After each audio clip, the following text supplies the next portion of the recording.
Welcome to From Zero to Hero: 6 Steps to Form Good Habits Using Psychology. Ever wondered why some habits stick while others don't? Or why 92% of New Year's resolutions fail? You're not alone. Many people struggle to form good habits and break bad ones. Here's a shocking fact. Studies show that around 40% of our daily actions are habits, not decisions. Imagine if you could harness this power to create positive changes in your life. That's what we're here to do. In this series, we'll dive deep into the psychology behind habit formation. We'll explore how your brain works, what keeps you motivated, and how to turn setbacks into comebacks. You'll learn practical strategies backed by science. We'll share unique facts, data, and quotes to keep you inspired. Did you know that the concept of neuroplasticity means your brain can change at any age? This means you can form new habits, no matter how old you are. And, with the right strategies, you can make these changes stick. We'll uncover secrets like habit stacking, the Goldilocks rule, and how to use emotions to fuel your progress. You'll also discover why tiny steps can lead to huge changes and how to craft a foolproof habit-building plan. Ready to transform your life? Let's dive in and turn those aspirations into actions. Stay tuned and get ready to become the hero of your own story. Chapter 1: Mind Mastery: Unlocking Your Brain's Potential. Have you ever wondered why some habits stick while others don't? It all boils down to how our brain works. The brain is a powerful tool, and understanding its mechanisms can help us master our habits. One fascinating concept is neuroplasticity. This is the brain's ability to reorganize itself by forming new neural connections. It means you can literally change the way you think and behave by practicing new habits. Did you know that habits account for about 40% of our behaviors on any given day? That's a huge chunk of our lives driven by automatic actions. Knowing this, imagine the power of intentionally forming good habits. It's like putting your life on autopilot, but in the best possible way. Let's talk about triggers. Every habit starts with a trigger. It's the cue that tells your brain to go into automatic mode. For example, when you wake up in the morning, you might immediately reach for your phone. That's a habit triggered by waking up. To form new habits, you need to identify and understand your triggers. Here's an interesting fact. The concept of habit stacking can make it easier to adopt new habits. Coined by James Clear in his book Atomic Habits, habit stacking involves linking a new habit to an existing one. For instance, if you want to start meditating, do it right after you brush your teeth in the morning. This leverages an already established habit to build a new one. Another strategy is visualization. Athletes use this technique all the time. By visualizing the process and outcome of a desired habit, you prime your brain to perform it. It's like a mental rehearsal that makes the actual habit easier to execute. A quote that resonates with this is from Dr. Norman Doidge, author of The Brain That Changes Itself. Neurons that fire together wire together.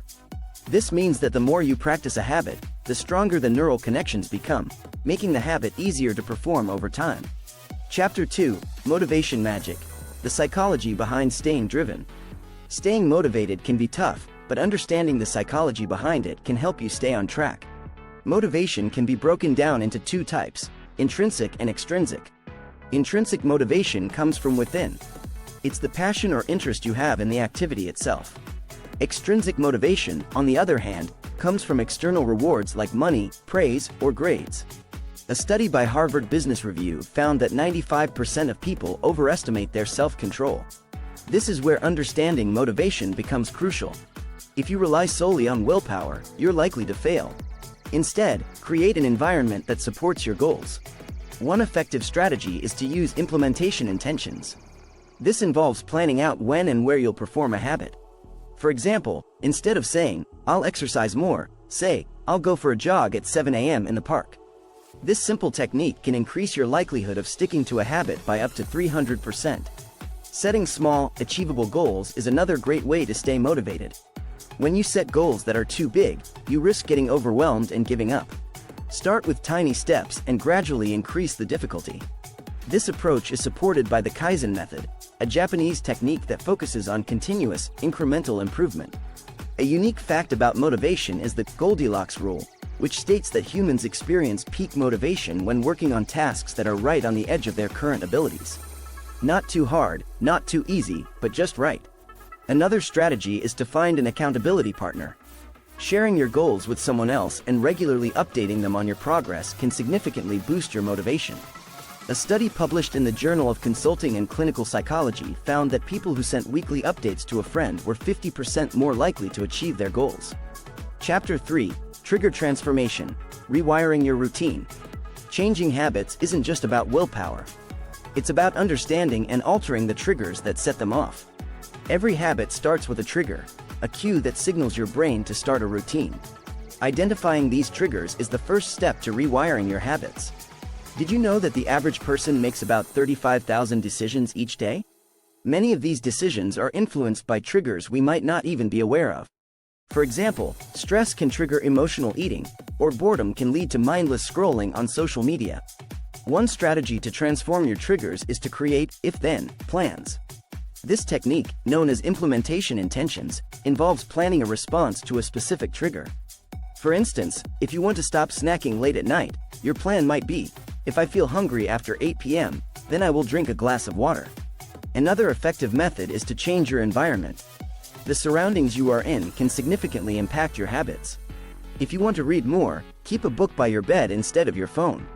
A study from the University of Hertfordshire found that changing environmental cues can make it easier to adopt new behaviors. A unique fact: the smell of fresh bread can increase impulse buying in grocery stores.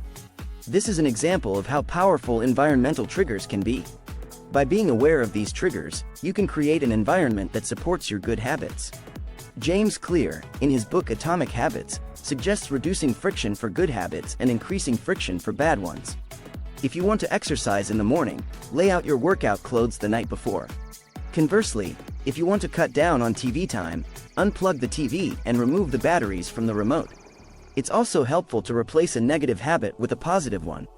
Instead of just trying to stop a bad habit, find a good habit to put in its place. For example, if you want to stop smoking, you could replace it with a habit of chewing gum or going for a walk. Chapter 4: Behavior Blueprint. Crafting your habit building plan. Creating a plan is crucial for building new habits. Without a clear plan, it's easy to lose focus and give up. Start by setting SMART goals: specific, measurable, achievable, relevant, and time-bound. For example, instead of saying, "I want to get fit," set a goal like, "I will run for 30 minutes every Monday, Wednesday, and Friday." This specific goal is easier to track and more likely to be achieved. An interesting statistic: according to the American Psychological Association, people who set specific goals are 10 times more likely to succeed than those who don't. Specificity brings clarity and direction. Tracking your progress is another vital strategy. Keeping a habit journal or using an app can help you see your improvements over time. This visual proof of progress can be very motivating. A quote to remember: "What gets measured gets managed," said Peter Drucker, a management consultant. When you track your habits, you are more likely to stay committed and make necessary adjustments. Another tip is to start small. Research from Stanford University shows that starting with tiny habits can lead to significant changes over time. If your goal is to read more, start by reading just 1 page a day. Once this becomes a habit, you can gradually increase the number of pages. Accountability partners can also be a game changer. Share your goals with a friend or join a group with similar interests. Knowing that someone else is watching can boost your commitment. A study in the Journal of Applied Psychology found that people with accountability partners are 65% more likely to meet their goals. Finally, don't forget to reward yourself. Positive reinforcement helps reinforce good habits. When you reach a milestone, treat yourself to something you enjoy. This creates a positive association with the habit, making it more likely to stick. By crafting a detailed, personalized plan, you set yourself up for success. Remember, building habits is a journey, and having a clear blueprint makes the path much smoother. Chapter 5: Emotion Evolution. Using feelings to fuel progress. Emotions play a significant role in forming and maintaining habits. They can either fuel your progress or hinder it. Understanding how to leverage your emotions can help you develop good habits more effectively. Did you know that emotional states influence 95% of our decision-making? This statistic highlights the importance of managing your emotions when trying to build new habits. Positive emotions can motivate you, while negative ones can derail your progress. One effective strategy is to associate positive emotions with your new habits. For example, if you want to start jogging, listen to your favorite music while you run. This creates a positive association with the activity, making you more likely to stick with it. Another approach is to practice mindfulness.